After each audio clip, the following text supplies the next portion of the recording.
Anne of Green Gables by Lucy Maud Montgomery. Chapter 19. A Concert, a Catastrophe, and a Confession. "Marilla, can I go over to see Diana just for a minute?" asked Anne, running breathlessly down from the east gable one February evening.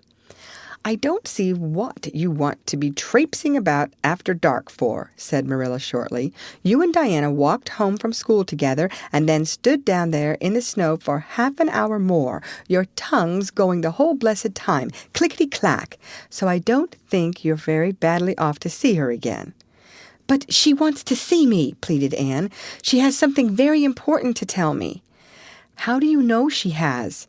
"Because she just signaled to me from her window.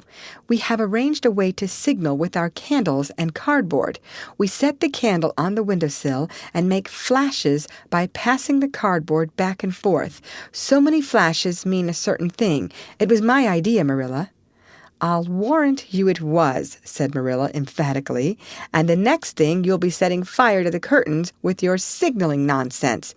"Oh, we're very careful, Marilla, and it's so interesting. 2 flashes mean, 'Are you there?' 3 mean yes, and 4, no.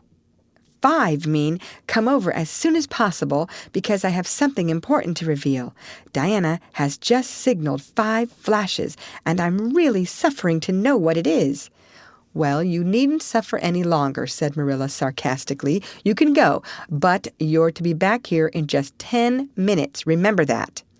Anne did remember it and was back in the stipulated time, although probably no mortal will ever know just what it cost her to confine the discussion of Diana's important communication within the limits of 10 minutes. But at least she had made good use of them. "Oh, Marilla, what do you think? You know tomorrow is Diana's birthday.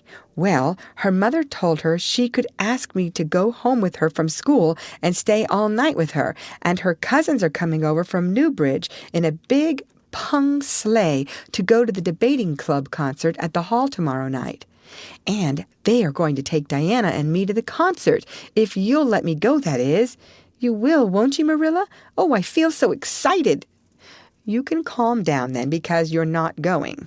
You're better at home in your own bed. And as for that club concert, it's all nonsense, and little girls should not be allowed to go out to such places at all." "I'm sure the debating club is a most respectable affair," pleaded Anne. "I'm not saying it isn't, but you're not going to begin gadding about to concerts and staying out all hours of the night. Pretty doings for children. I'm surprised at Mrs. Barry's letting Diana go." "But it's such a very special occasion," mourned Anne, on the verge of tears. "Diana has only one birthday in a year. It isn't as if birthdays were common things, Marilla. Prissy Andrews is going to recite 'Curfew Must Not Ring Tonight.' That is such a good moral piece, Marilla. I'm sure it would do me lots of good to hear it. And the choir are going to sing 4 lovely pathetic songs that are pretty near as good as hymns. And oh, Marilla, the minister is going to take part. Yes, indeed, he is. He's going to give an address. That will be just about the same thing as a sermon. Please, mayn't I go, Marilla?" "You heard what I said, Anne, didn't you? Take off your boots now and go to bed. It's past 8. "There's just one more thing, Marilla," said Anne, with the air of producing the last shot in her locker. "Mrs. Barry told Diana that we might sleep in the spare room bed. Think of the honor of your little Anne being put in the spare room bed." "It's an honor you'll have to get along without. Go to bed, Anne, and don't let me hear another word out of you." When Anne, with tears rolling over her cheeks, had gone sorrowfully upstairs, Matthew, who had been apparently sound asleep on the lounge during the whole dialogue, opened his eyes and said decidedly, "Well now, Marilla, I think you ought to let Anne go." "I don't, then," retorted Marilla. "Who's bringing this child up, Matthew, you or me?" "Well now, you," admitted Matthew. "Don't interfere, then." "Well, now, I ain't interfering. It ain't interfering to have your own opinion, and my opinion is that you ought to let Anne go." "You'd think I ought to let Anne go to the moon if she took the notion, I've no doubt," was Marilla's amiable rejoinder. I might have let her spend the night with Diana, if that was all, but I don't approve of this concert plan. She'd go there and catch cold like as not, and have her head filled up with nonsense and excitement. It would unsettle her for a week. I understand that child's disposition and what's good for it better than you, Matthew." "I think you ought to let Anne go," repeated Matthew firmly. Argument was not his strong point, but holding fast to his opinion certainly was. Marilla gave a gasp of helplessness and took refuge in silence. The next morning, when Anne was washing the breakfast dishes in the pantry, Matthew paused on his way out to the barn to say to Marilla again, "I think you ought to let Anne go, Marilla." For a moment, Marilla looked things not lawful to be uttered. Then she yielded to the inevitable and said tartly, "Very well, she can go, since nothing else'll please you." Anne flew out of the pantry, dripping dishcloth in hand. "Oh, Marilla, say those blessed words again." "I guess once is enough to say them. This is Matthew's doings, and I wash my hands of it. If you catch pneumonia sleeping in a strange bed or coming out of that hot hall in the middle of the night, don't blame me, blame Matthew. And Shirley, you're dripping greasy, water all over the floor. I never saw such a careless child." "Oh, I know I'm a great trial to you, Marilla," said Anne repentantly. "I make so many mistakes, but then just think of all the mistakes I don't make, although I might. I'll get some sand and scrub up the spots before I go to school.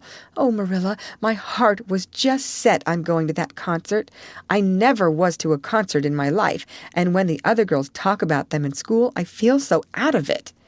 You didn't know just how I felt about it, but you see, Matthew did.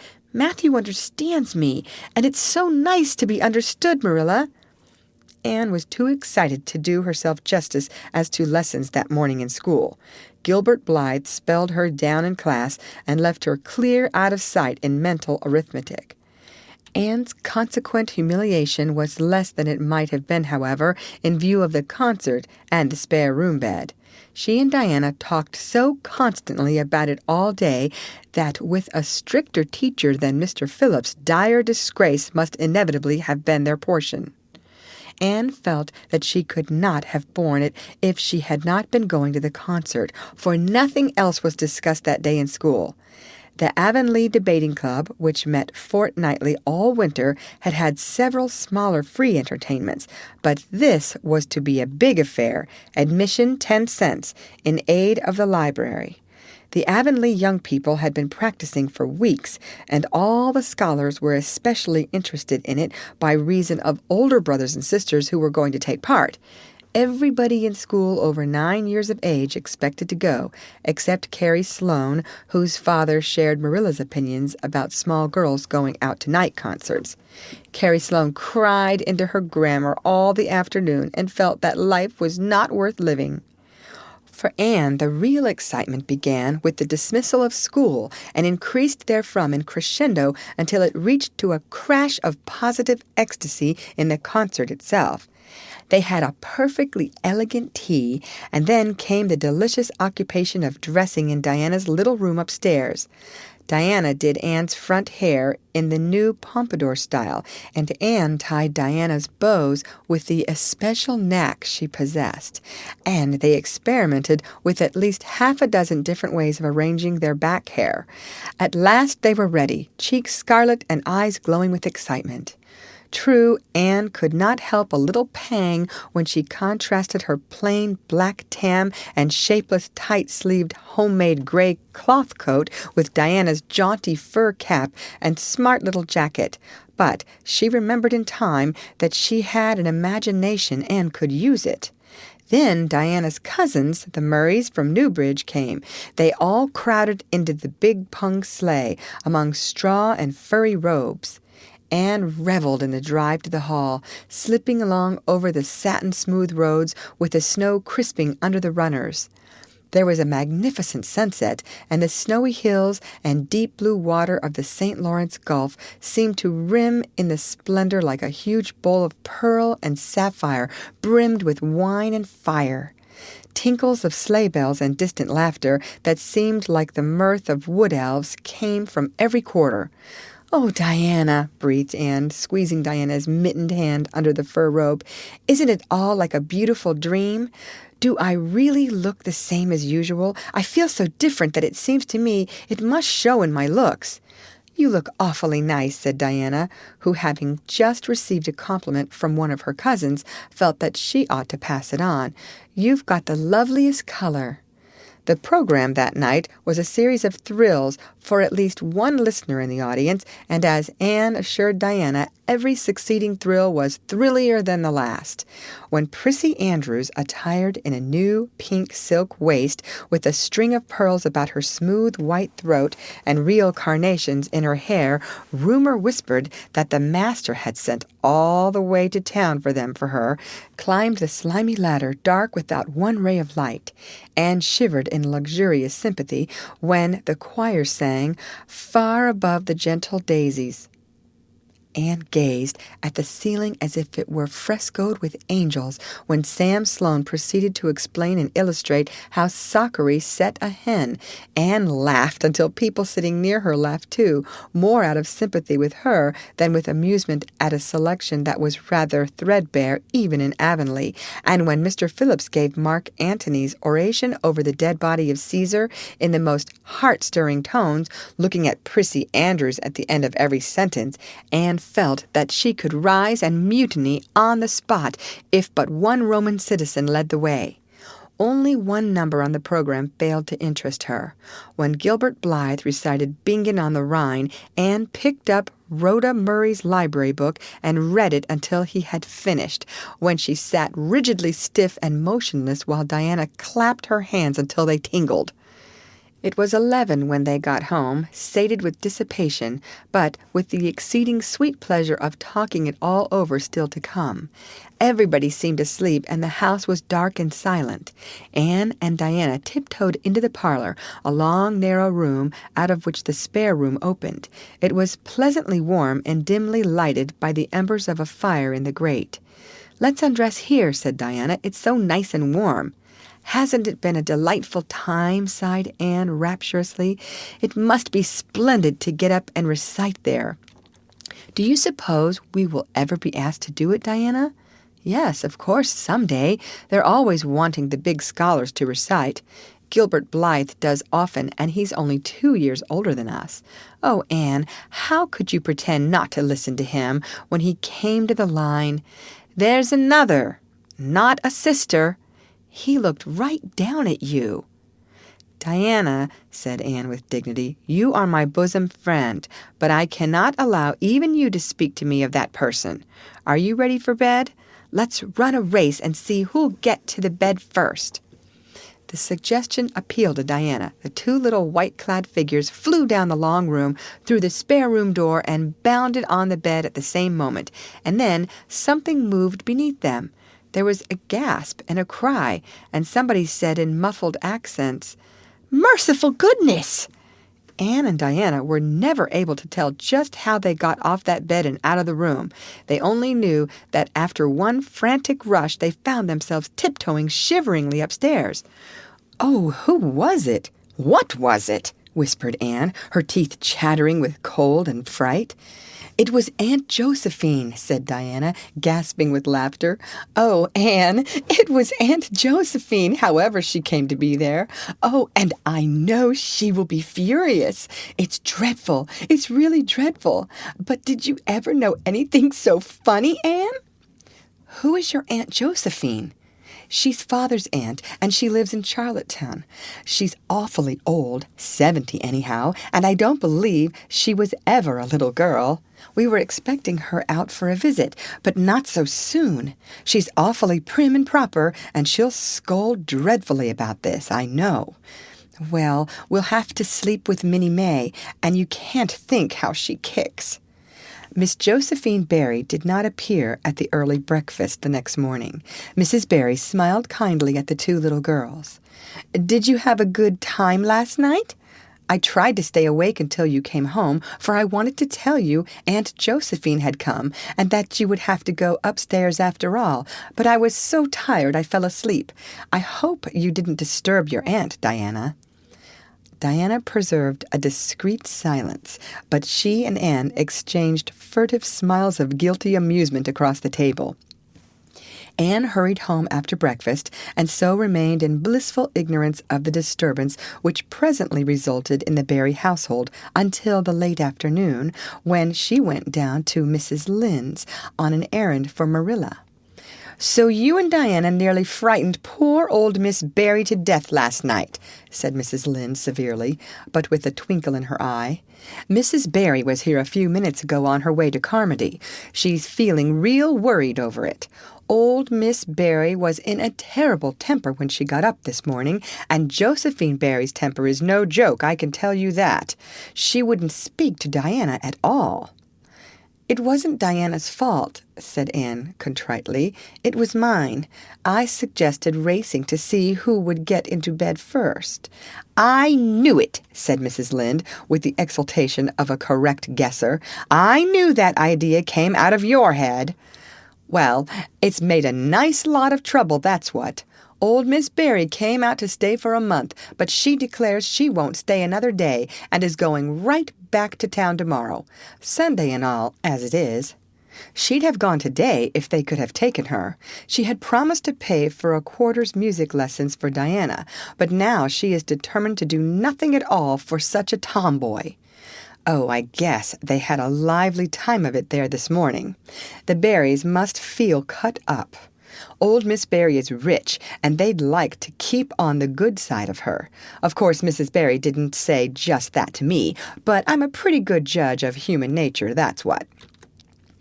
"I'm such an unlucky girl," mourned Anne. "I'm always getting into scrapes myself and getting my best friends, people I'd shed my heart's blood for, into them too. Can you tell me why it is so, Mrs. Lynde?" "It's because you're too heedless and impulsive, child, that's what. You never stop to think. Whatever comes into your head to say or do, you say or do it without a moment's reflection." "Oh, but that's the best of it," protested Anne. "Something just flashes into your mind, so exciting, and you must out with it. If you stop to think it over, you spoil it all. Haven't you never felt that yourself, Mrs. Lynde?" No, Mrs. Lynde had not. She shook her head sagely. "You must learn to think a little, Anne, that's what. The proverb you need to go by is, 'Look before you leap,' especially into spare-room beds." Mrs. Lynde laughed comfortably over her mild joke, but Anne remained pensive. She saw nothing to laugh at in the situation, which to her eyes appeared very serious. When she left Mrs. Lynde's, she took her way across the crusted fields to Orchard Slope. Diana met her at the kitchen door. "Your Aunt Josephine was very cross about it, wasn't she?" whispered Anne.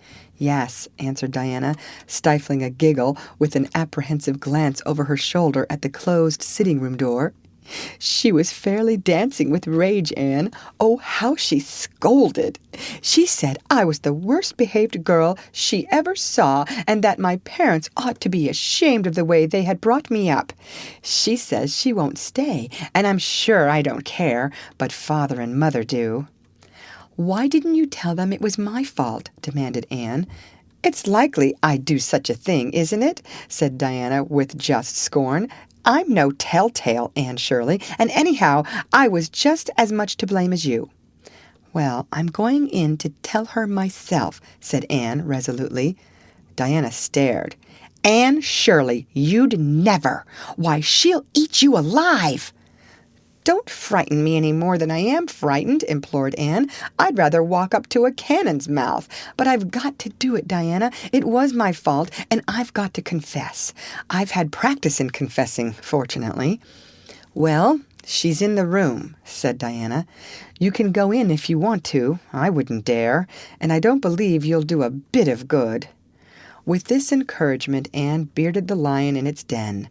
That is to say, walked resolutely up to the sitting-room door and knocked faintly. A sharp "Come in!" followed. Miss Josephine Barry, thin, prim and rigid, was knitting fiercely by the fire, her wrath quite unappeased, and her eyes snapping through her gold-rimmed glasses. She wheeled around in her chair, expecting to see Diana, and beheld a white-faced girl whose great eyes were brimmed up with a mixture of desperate courage and shrinking terror. "Who are you?" demanded Miss Josephine Barry without ceremony. "I'm Anne of Green Gables," said the small visitor tremulously, clasping her hands with her characteristic gesture, "and I've come to confess, if you please." "Confess what?" "That it was all my fault about jumping into bed on you last night. I suggested it. Diana would never have thought of such a thing, I am sure. Diana is a very ladylike girl, Miss Barry, so you must see how unjust it is to blame her." "Oh, I must, hey? I rather think Diana did her share of the jumping at least. Such carryings on in a respectable house."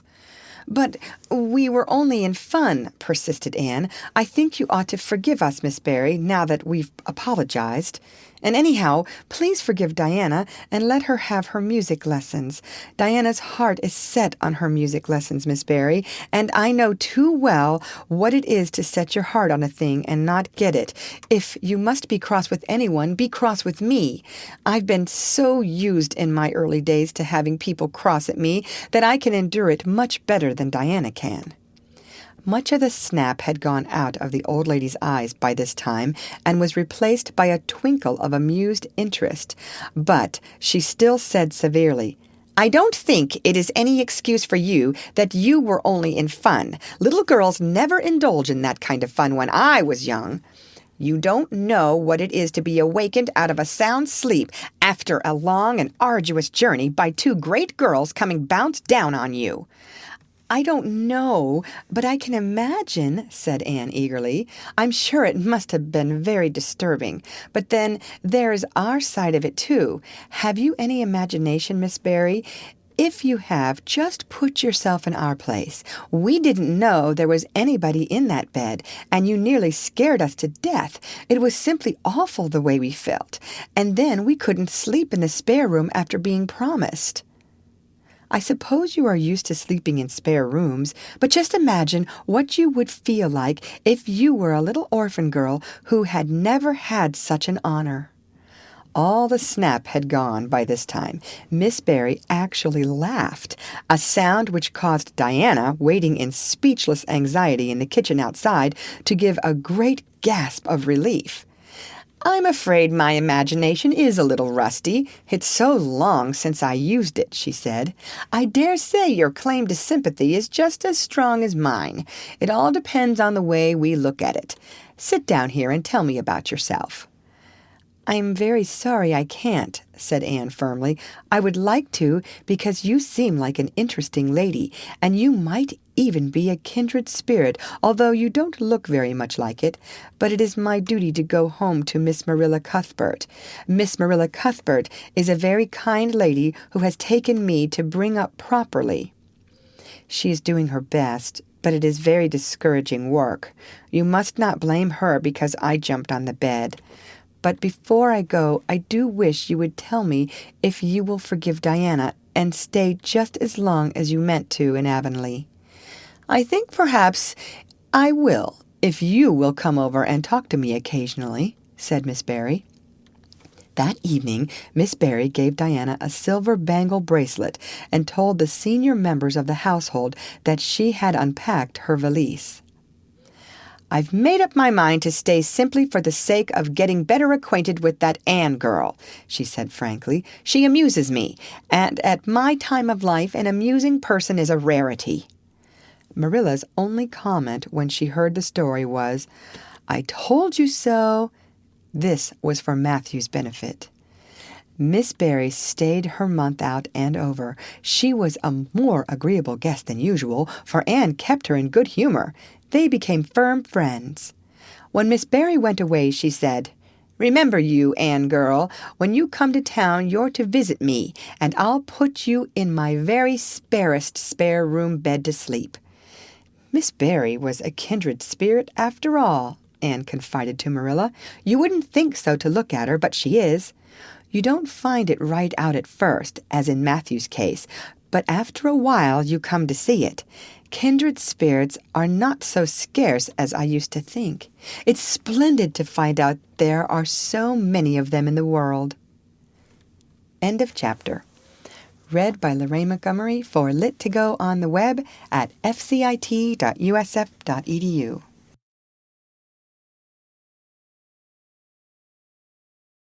Anne of Green Gables by Lucy Maud Montgomery. Chapter 20. A Good Imagination Gone Wrong. Spring had come once more to Green Gables, the beautiful, capricious, reluctant Canadian spring, lingering along through April and May in a succession of sweet, fresh, chilly days with pink sunsets and miracles of resurrection and growth. The maples in Lover's Lane were red-budded, and little curly ferns pushed up around the Dryad's bubble. Away up in the barrens, behind Mr. Silas Sloane's place, the mayflowers blossomed out pink and white stars of sweetness under their brown leaves. All the schoolgirls and boys had one golden afternoon gathering them, coming home in the clear, echoing twilight with arms and baskets full of flowery spoil. "I'm so sorry for people who live in lands where there are no mayflowers," said Anne. "Diana says perhaps they have something better, but there couldn't be anything better than mayflowers, could there, Marilla? And Diana says if they don't know what they are like, they don't miss them. But I think that is the saddest thing of all. I think it would be tragic, Marilla, not to know what mayflowers are like and not to miss them." "Do you know what I think mayflowers are, Marilla? I think they must be the souls of the flowers that died last summer, and this is their heaven. But we had a splendid time today, Marilla. We had our lunch down in a big mossy hollow by an old well, such a romantic spot. Charlie Sloane dared Artie Gillis to jump over it, and Artie did because he wouldn't take a dare. Nobody would in school. It was very fashionable to dare. Mr. Phillips gave all the mayflowers he found to Prissy Andrews, and I heard him to say, 'Sweets to the sweet.' He got that out of a book, I know, but it shows he has some imagination. I was offered some mayflowers, too, but I rejected them with scorn. I can't tell you the person's name because I have vowed never to let it cross my lips. We made wreaths of the mayflowers and put them on our hats, and when the time came to go home, we marched in procession down the road 2 by 2 with our bouquets and wreaths singing 'My Home on the Hill.' Oh, it was so thrilling, Marilla. All Mr. Silas Sloane's folks rushed out to see us, and everybody we met on the road stopped and stared after us. We made a real sensation." "Not much wonder, such silly doings," was Marilla's response. After the mayflowers came the violets, and Violet Vale was empurpled with them. Anne walked through it on her way to school with reverent steps and worshipping eyes, as if she trod on holy ground. "Somehow," she told Diana, "when I'm going through here, I don't really care whether anybody gets ahead of me in class or not. But when I'm up in school, it's all different, and I care as much as ever. There's such a lot of different Annes in me. I sometimes think that is why I'm such a troublesome person. If I was just the one Anne, it would be ever so much more comfortable, but then it wouldn't be half so interesting." One June evening, when the orchards were pink blossomed again, when the frogs were singing silvery sweet in the marshes about the head of the lake of shining waters, and the air was full of the savor of clover fields and balsamic fir woods, Anne was sitting by her gable window. She had been studying her lessons, but it had grown too dark to see the book, so she had fallen into wide-eyed reverie, looking out past the boughs of the Snow Queen, once more bestarred with its tufts of blossom. In all essential respects, the little gable chamber was unchanged.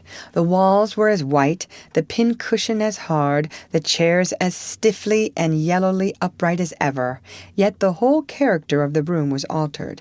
It was full of a new, vital, pulsing personality that seemed to pervade it and to be quite independent of schoolgirl books and dresses and ribbons, and even of the cracked blue jug full of apple blossoms on the table.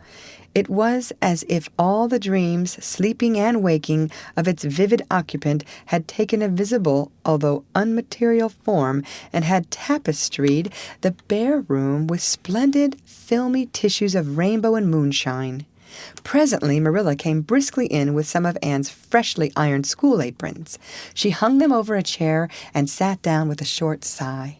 She had had one of her headaches that afternoon, and although the pain had gone, she felt weak and tuckered out, as she expressed it. Anne looked at her with eyes limpid with sympathy. "I do truly wish I could have had the headache in your place, Marilla. I would have endured it joyfully for your sake." "I guess you did your part at attending to the work and letting me rest," said Marilla. "You seem to have got on fairly well and made fewer mistakes than usual. Of course, it wasn't exactly necessary to starch Matthew's handkerchiefs, and most people, when they put a pie in the oven to warm up for dinner, take it out and eat it when it gets hot, instead of leaving it to be burned to a crisp. But that doesn't seem to be your way, evidently."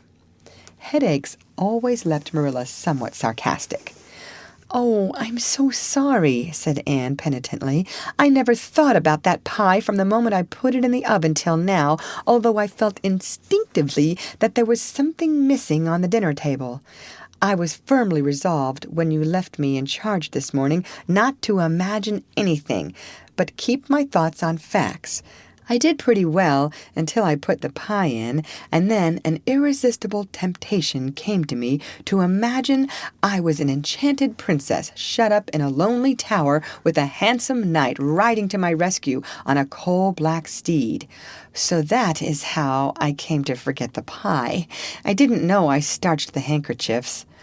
All the time I was ironing, I was trying to think of a name for a new island Diana and I have discovered up the brook.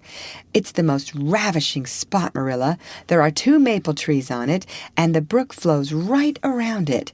At last it struck me that it would be splendid to call it Victoria Island, because we found it on the Queen's birthday. Both Diana and I are very loyal. But I'm sorry about that pie and the handkerchiefs. I wanted to be extra good today because it's an anniversary. Do you remember what happened this day last year, Marilla?" "No, I can't think of anything special." "Oh, Marilla, it was the day I came to Green Gables. I shall never forget it. It was the turning point in my life. Of course, it wouldn't seem so important to you. I've been here for a year, and I've been so happy. Of course, I've had my troubles, but one can live down troubles. Are you sorry you kept me, Marilla?" "No, I can't say I'm sorry," said Marilla, who sometimes wondered how she could have lived before Anne came to Green Gables.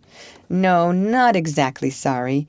If you've finished your lessons, Anne, I want you to run over and ask Mrs. Barry if she'll lend me Diana's apron pattern." "Oh, it's too dark," cried Anne. "Too dark? Why, it's only twilight, and goodness knows you've gone over often enough after dark." "I'll go over in the morning," said Anne eagerly. "I'll get up at sunrise and go over, Marilla." "What has got into your head now, Anne Shirley? I want that pattern to cut out your new apron this evening. Go at once, and be smart, too." "I'll have to go around by the road, then," said Anne, taking up her hat reluctantly. "Go by the road and waste half an hour? I'd like to catch you." "I can't go through the haunted wood, Marilla," cried Anne desperately. Marilla stared. "The haunted wood? Are you crazy? What under the canopy is the haunted wood?" "The spruce wood over the brook," said Anne in a whisper. "Fiddlesticks! There is no such thing as a haunted wood anywhere. Who has been telling you such stuff?" "Nobody," confessed Anne. "Diana and I just imagined the wood was haunted. All the places around here are so commonplace. We just got this up for our own amusement. We began it in April. A haunted wood is so very romantic, Marilla. We chose the spruce grove because it's so gloomy. Oh, we might have imagined the most harrowing things. There's a white lady walks along the brook just about this time of the night and wrings her hands and utters wailing cries. She appears when there is to be a death in the family. And the ghost of a little murdered child haunts the corner up by Idlewild. It creeps up behind you and lays its cold fingers on your hand, so. Oh, Marilla, it gives me a shudder to think of it. And there's a headless man stalks up and down the path, and skeletons glower at you between the boughs. Oh, Marilla, I wouldn't go through the haunted wood after dark now for anything. I'd be sure that white things would reach out from behind the trees and grab me.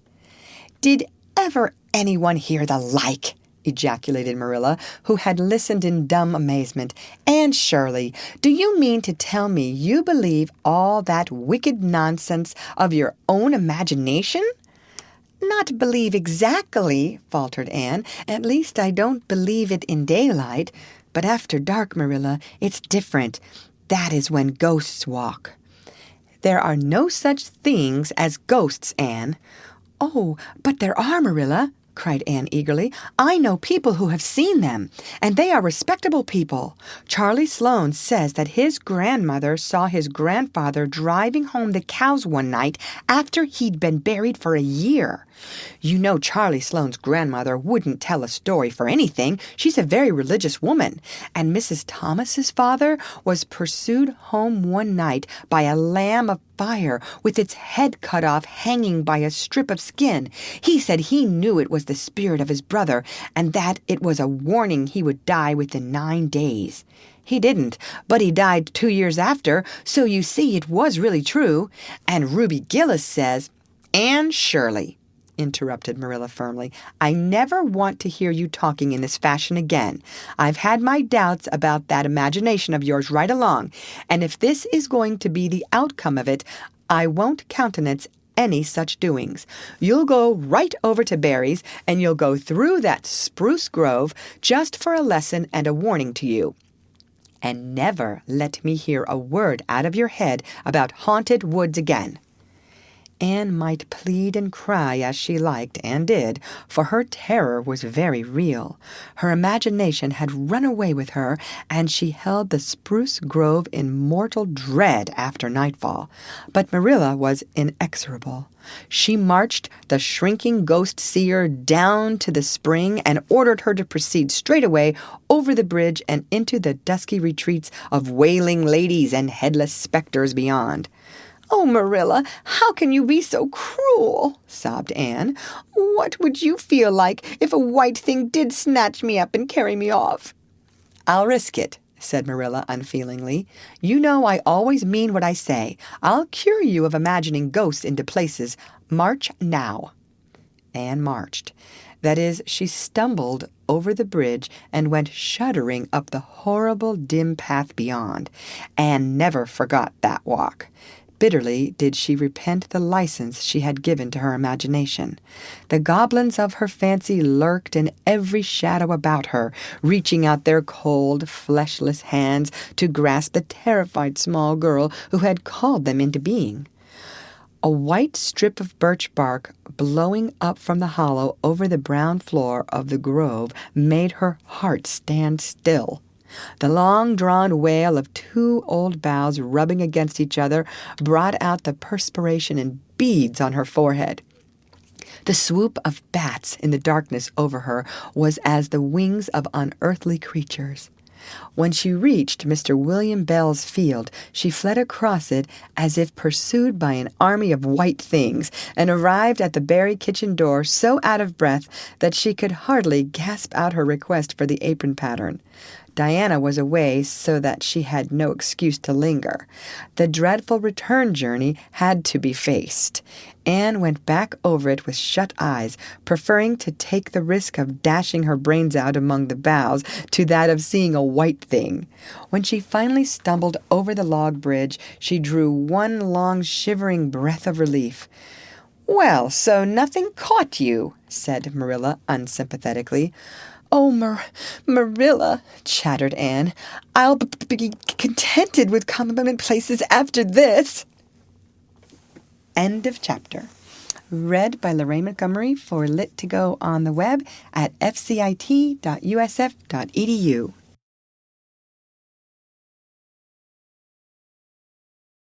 Anne of Green Gables by Lucy Maud Montgomery. Chapter 21. A New Departure in Flavorings. "Dear me, there is nothing but meetings and partings in this world, as Mrs. Lynde says," remarked Anne plaintively, putting her slate and books down on the kitchen table on the last day of June and wiping her red eyes with a very damp handkerchief. "Wasn't it fortunate, Marilla, that I took an extra handkerchief to school today? I had a presentiment that it would be needed." "I never thought you were so fond of Mr. Phillips that you'd require 2 handkerchiefs to dry your tears just because he was going away," said Marilla. "I don't think I was crying because I was really so very fond of him," reflected Anne. "I just cried because all the others did. It was Ruby Gillis started it. Ruby Gillis has always declared she hated Mr. Phillips, but just as soon as he got up to make his farewell speech, she burst into tears. Then all the girls began to cry, one after the other. I tried to hold out, Marilla. I tried to remember the time Mr. Phillips made me sit with a boy, and the time he spelled my name without an E on the blackboard, and how he said I was the worst dunce he ever saw at geometry and laughed at my spelling, and all the times he had been so horrid and sarcastic. But somehow I couldn't, Marilla, and I just had to cry too. Jane Andrews has been talking for a month about how glad she'd be when Mr. Phillips went away, and she declared she'd never shed a tear. Well, she was worse than any of us and had to borrow a handkerchief from her brother. Of course, the boys didn't cry because she hadn't brought one on her own, not expecting to need it. Oh, Marilla, it was heartrending. Mr. Phillips made such a beautiful farewell speech beginning, "The time has come for us to part." It was very affecting, and he had tears in his eyes too, Marilla. Oh, I felt dreadfully sorry and remorseful for all the times I'd talked in school and drawn pictures of him on my slate and made fun of him and Prissy. I can tell you I wished I'd been a model pupil like Minnie Andrews. She hadn't anything on her conscience.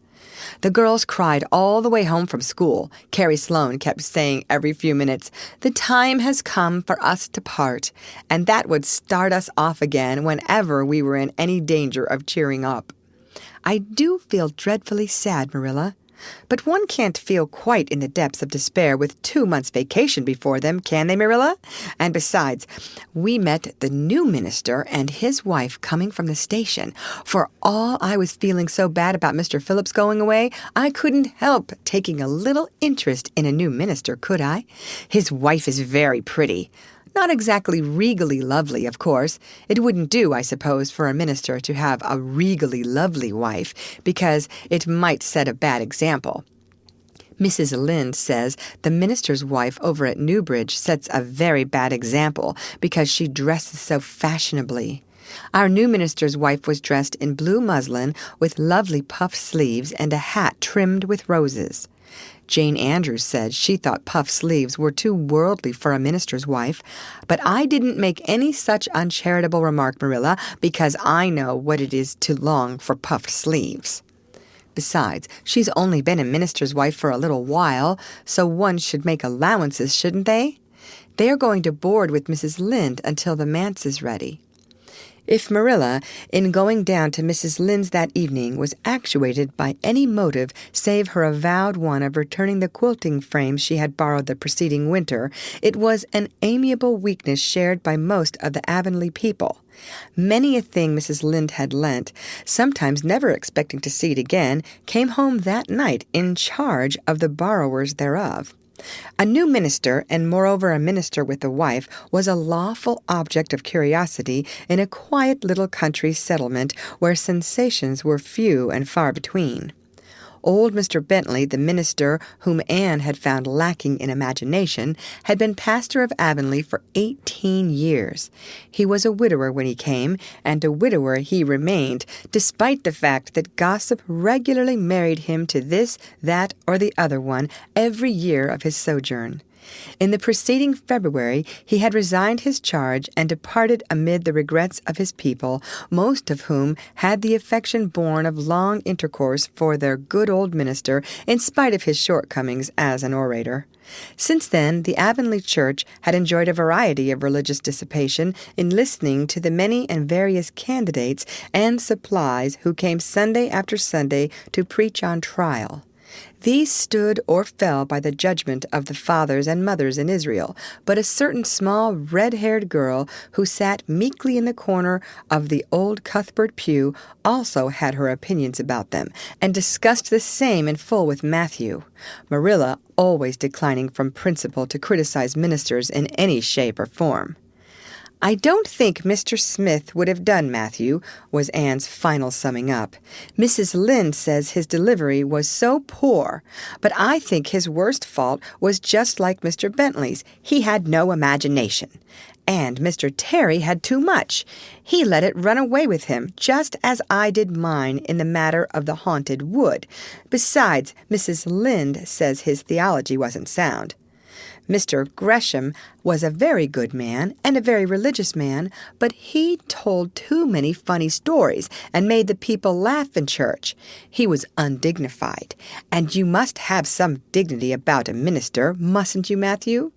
I thought Mr. Marshall was decidedly attractive, but Mrs. Lynde says he isn't married or even engaged because she made special inquiries about him, and she says it would never do to have a young unmarried minister in Avonlea because he might marry in the congregation, and that would make trouble. Mrs. Lynde is a very far-seeing woman, isn't she, Matthew? I'm very glad they've called Mr. Allen. I liked him because his sermon was interesting and he prayed as if he meant it and not just as if he did it because he was in the habit of it. Mrs. Lynde says he isn't perfect, but she says she supposes we couldn't expect a perfect minister for $750 a year. And anyhow, his theology is sound because she questioned him thoroughly on all the points of doctrine. And she knows his wife's people, and they are most respectable, and the women are all good housekeepers.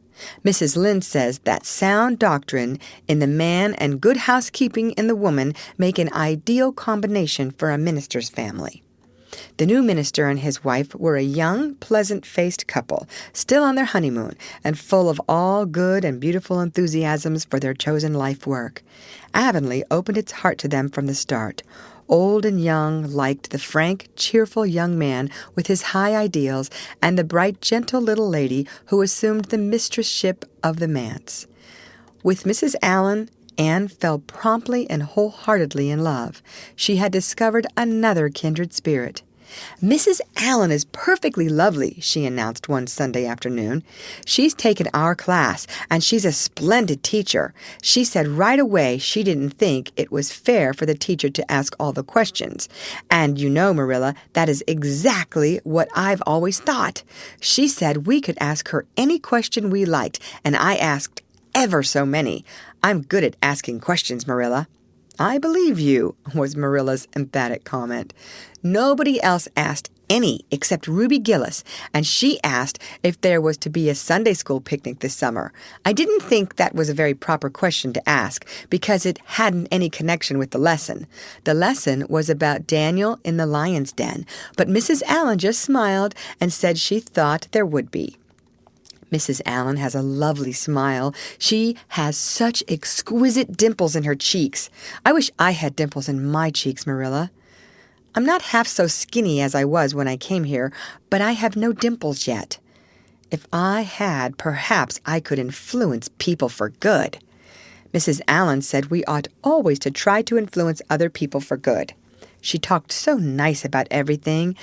I never knew before that religion was such a cheerful thing.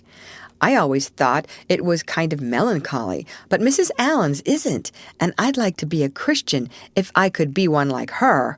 I wouldn't want to be one like Mr. Superintendent Bell. "It's very naughty of you to speak so about Mr. Bell," said Marilla severely. "Mr. Bell is a real good man." "Oh, of course he's good," agreed Anne, "but he doesn't seem to get any comfort out of it. If I could be good, I'd dance and sing all day because I was glad of it. I suppose Mrs. Allen is too old to dance and sing, and of course it wouldn't be dignified in a minister's wife. But I can just feel she's glad she's a Christian and that she'd be one even if she could get to heaven without it." "I suppose we must have Mr. and Mrs. Allen up to tea some day soon," said Marilla reflectively. "They've been most everywhere but here. Let me see, next Wednesday would be a good time to have them. But don't say a word to Matthew about it, for if he knew they were coming, he'd find some excuse to be away that day." He'd got so used to Mr. Bentley he didn't mind him, but he's going to find it hard to get acquainted with a new minister, and a new minister's wife will frighten him to death. "It'll be as secret as the dead," assured Anne. "But oh, Marilla, will you let me make a cake for the occasion? I'd love to do something for Mrs. Allen, and you know I can make a pretty good cake by this time." "You can make a layer cake," promised Marilla. Monday and Tuesday, great preparations went on at Green Gables. Having the minister and his wife to tea was a serious and important undertaking, and Marilla was determined not to be eclipsed by any of the Avonlea housekeepers. Anne was wild with excitement and delight. She talked it all over with Diana Tuesday night in the twilight as they sat on the big red stones by the Dryad's bubble and made rainbows in the water with little twigs dipped in fir balsam. "Everything is ready, Diana, except my cake, which I'm to make in the morning, and the baking powder biscuits, which Marilla will make just before tea time. I assure you, Diana, that Marilla and I have had a busy 2 days of it. It's such a responsibility having a minister's family to tea. I never went through such an experience before. You should just see our pantry. It's a sight to behold. We're going to have jellied chicken and cold tongue. We're to have 2 kinds of jelly, red and yellow, and whipped cream and lemon pie and cherry pie, and 3 kinds of cookies and fruit cake, and Marilla's famous yellow plum preserves that she keeps especially for ministers, and pound cake and layer cake and biscuits, as aforesaid, and new bread and old, both in case the minister is dyspeptic and can't eat new. Mrs. Lynde says ministers are dyspeptic, but I don't think Mr. Allen has been a minister long enough for it to have had a bad effect on him. I just grow cold when I think of my layer cake. Oh, Diana, what if it shouldn't be good? I dreamed last night that I was chased all around by a fearful goblin with a big layer cake for a head." "It'll be good, all right," assured Diana, who was a very comfortable sort of friend. "I'm sure that piece of the one you made that we had for lunch in Idlewild 2 weeks ago was perfectly elegant." "Yes, but cakes have such a terrible habit of turning out bad just when you especially want them to be good," sighed Anne, setting a particularly well-balsamed twig afloat. "However, I suppose I shall just have to trust to Providence and be careful to put in the flour. Oh, look, Diana, what a lovely rainbow. Do you suppose the Dryad will come out after we go away and take it for a scarf?" "You know there is no such thing as a Dryad," said Diana. Diana's mother had found out about the haunted wood and had been decidedly angry over it. As a result, Diana had abstained from any further imitative flights of imagination and did not think it prudent to cultivate a spirit of belief even in harmless Dryads. "But it's so easy to imagine there is," said Anne. "Every night before I go to bed, I look out of my window and wonder if the Dryad is really sitting here, combing her locks with the spring for a mirror. Sometimes I look for her footprints in the dew in the morning. Oh, Diana, don't give up your faith in the Dryad." Wednesday morning came. Anne got up at sunrise because she was too excited to sleep.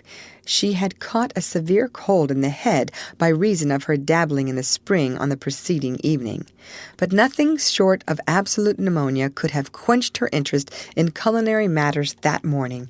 After breakfast, she proceeded to make her cake. When she finally shut the oven door, upon it she drew a long breath.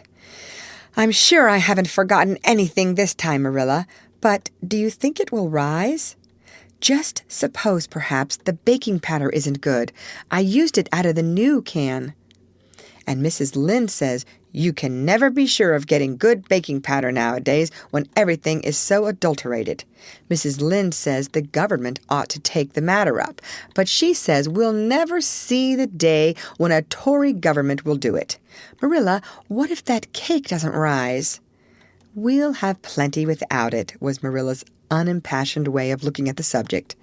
The cake did rise, however, and came out of the oven as light and feathery as golden foam. Anne, flushed with delight, clapped it together with layers of ruby jelly, and in imagination saw Mrs. Allen eating it and possibly asking for another piece. "You'll be using the best tea set, of course, Marilla," she said. "Can I fix a table with ferns and wild roses?" "I think that's all nonsense," sniffed Marilla. "In my opinion, it's the eatables that matter and not flumery decorations." "Mrs. Barry had her table decorated," said Anne, who was not entirely guiltless of the wisdom of the serpent, "and the minister paid her an elegant compliment. He said it was a feast for the eye as well as the palate." "Well, do as you like," said Marilla, who was quite determined not to be surpassed by Mrs. Barry or anybody else. "Only mind you leave enough room for the dishes and the food." Anne laid herself out to decorate in a manner and after a fashion that should leave Mrs. Barry's nowhere. Having abundance of roses and ferns and a very artistic taste of her own, she made that tea table such a thing of beauty that when the minister and his wife sat down to it, they exclaimed in chorus over its loveliness. "It's Anne's doings," said Marilla, grimly just, and Anne felt that Mrs. Allen's approving smile was almost too much happiness for this world. Matthew was there, having been inveigled into the party only goodness and Anne knew how. He had been in such a state of shyness and nervousness that Marilla had given him up in despair. But Anne took him in hand so successfully that he now sat at the table in his best clothes and white collar and talked to the minister not uninterestingly. He never said a word to Mrs. Allen, but that perhaps was not to be expected. All went merry as a marriage bell until Anne's layer cake was passed. Mrs. Allen, having already been helped to a bewildering variety, declined it. But Marilla, seeing the disappointment on Anne's face, said smilingly, "Oh, you must take a piece of this, Mrs. Allen. Anne made it on purpose for you."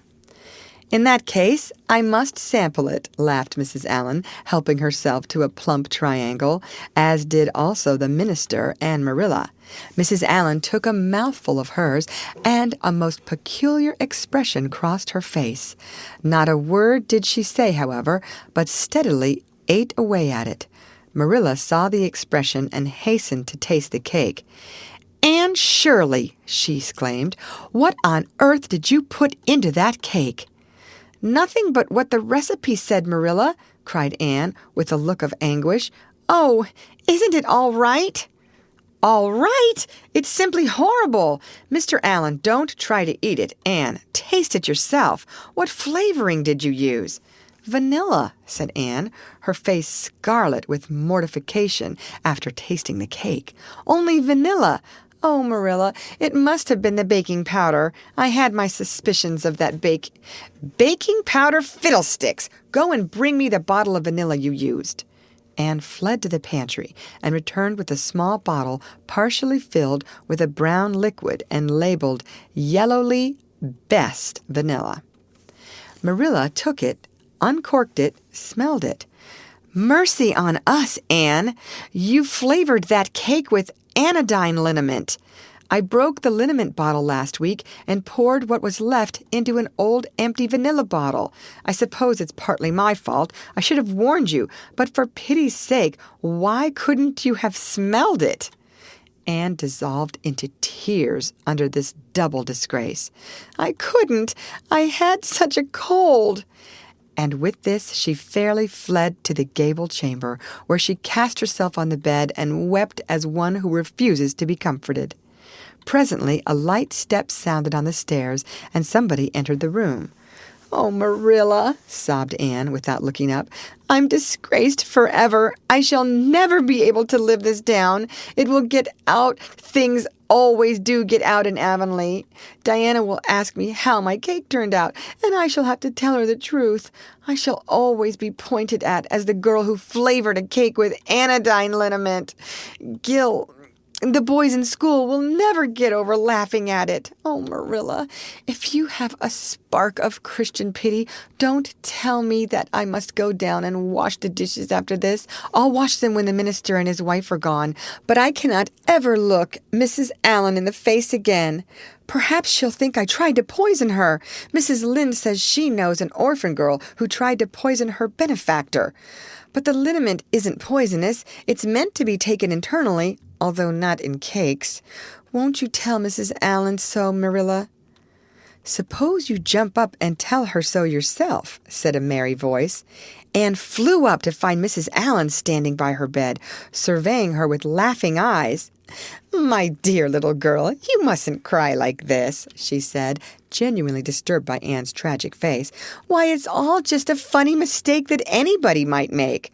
Oh, no, it takes me to make such a mistake, said Anne forlornly.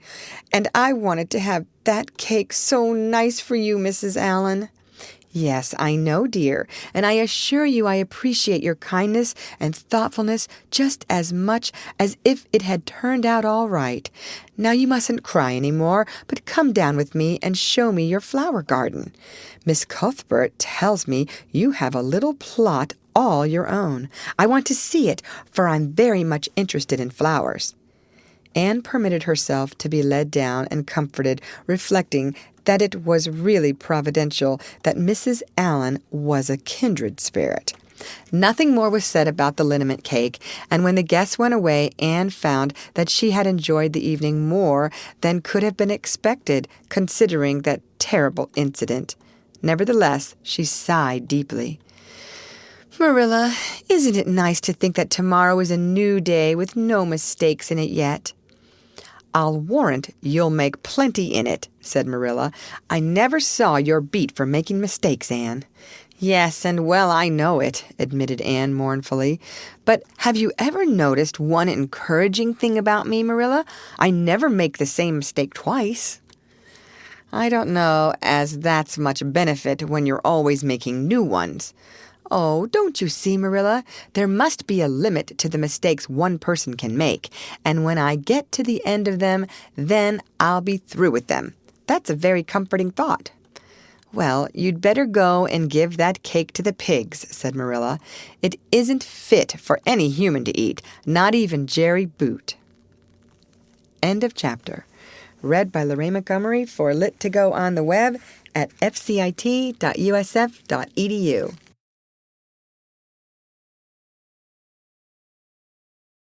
Anne of Green Gables by Lucy Maud Montgomery. Chapter 22. Anne is invited out to tea.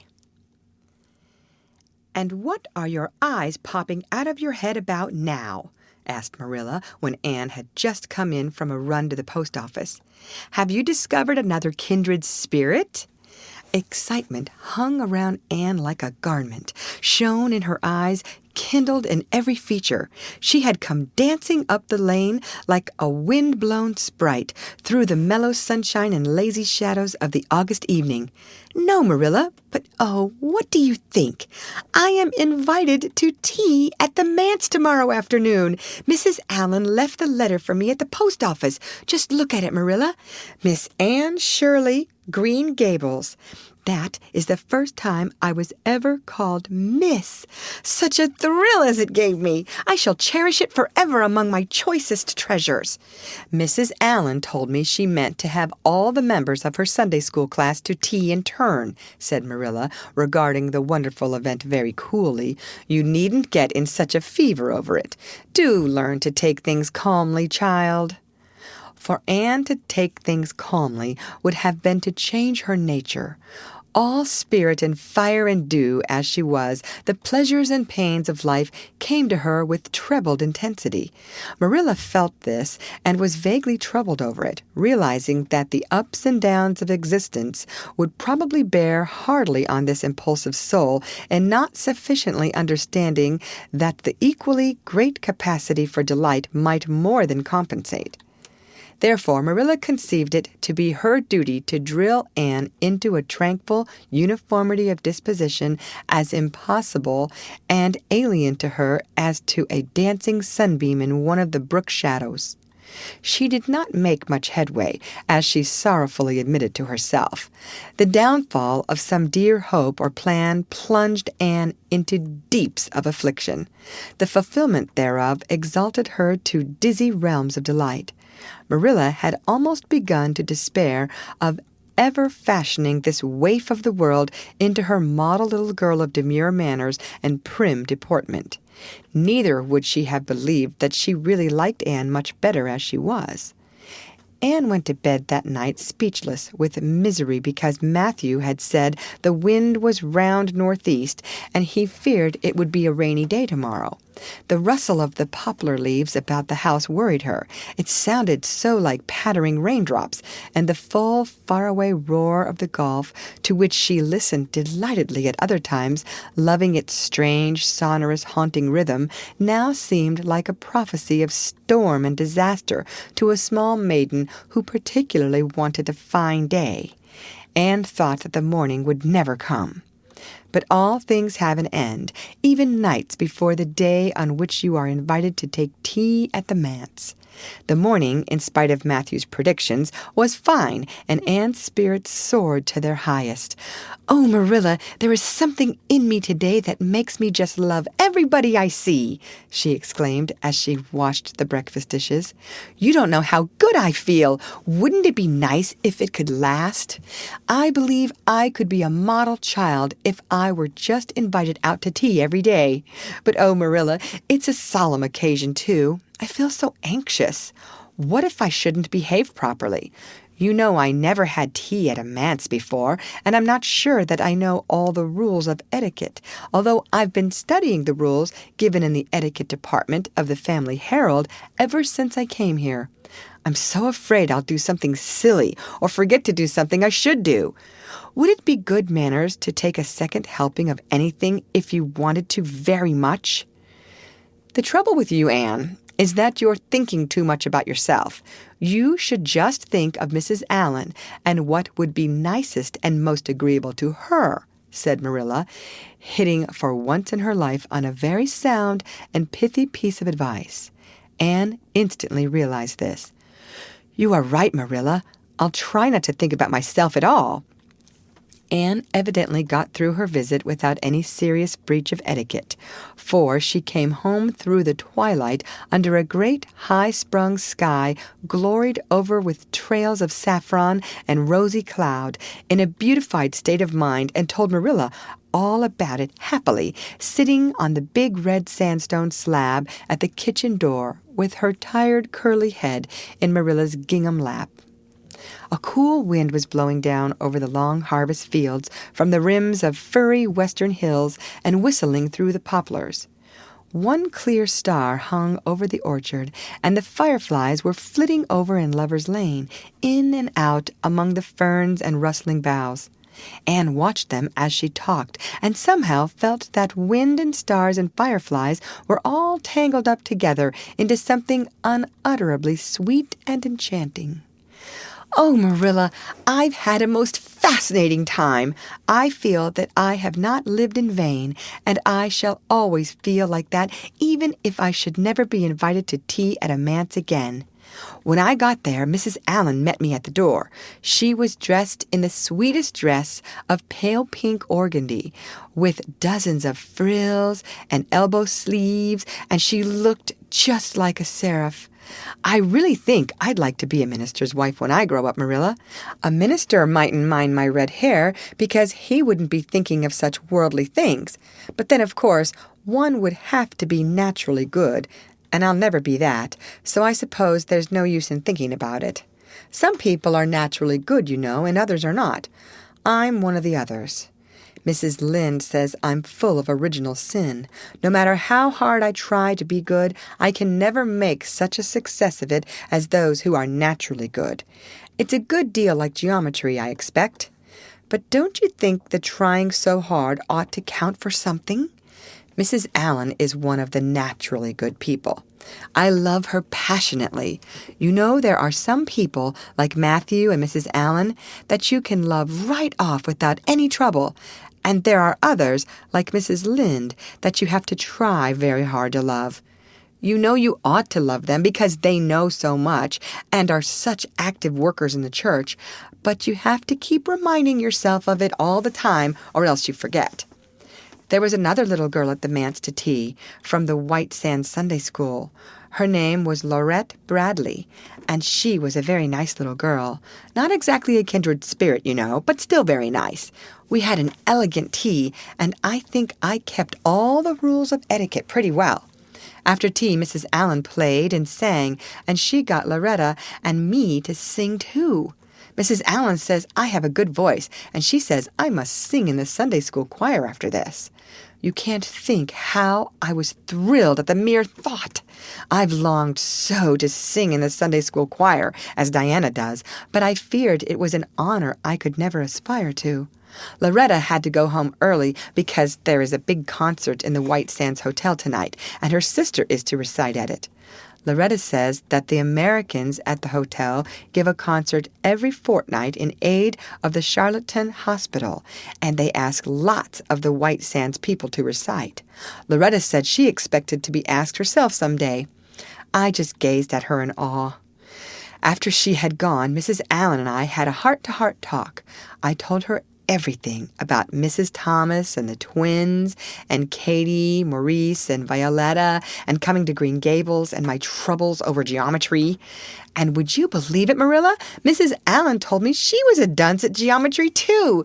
You don't know how that encouraged me. Mrs. Lynde came to the manse just before I left. And what do you think, Marilla? The trustees have hired a new teacher, and it's a lady. Her name is Miss Muriel Stacy. Isn't that a romantic name? Mrs. Lynde says they've never had a female teacher in Avonlea before, and she thinks it is a dangerous innovation. But I think it will be splendid to have a lady teacher, and I really don't see how I'm going to live through the 2 weeks before school begins. I'm so impatient to see her. End of chapter. Read by Lorraine Montgomery for Lit to Go on the web at fcit.usf.edu.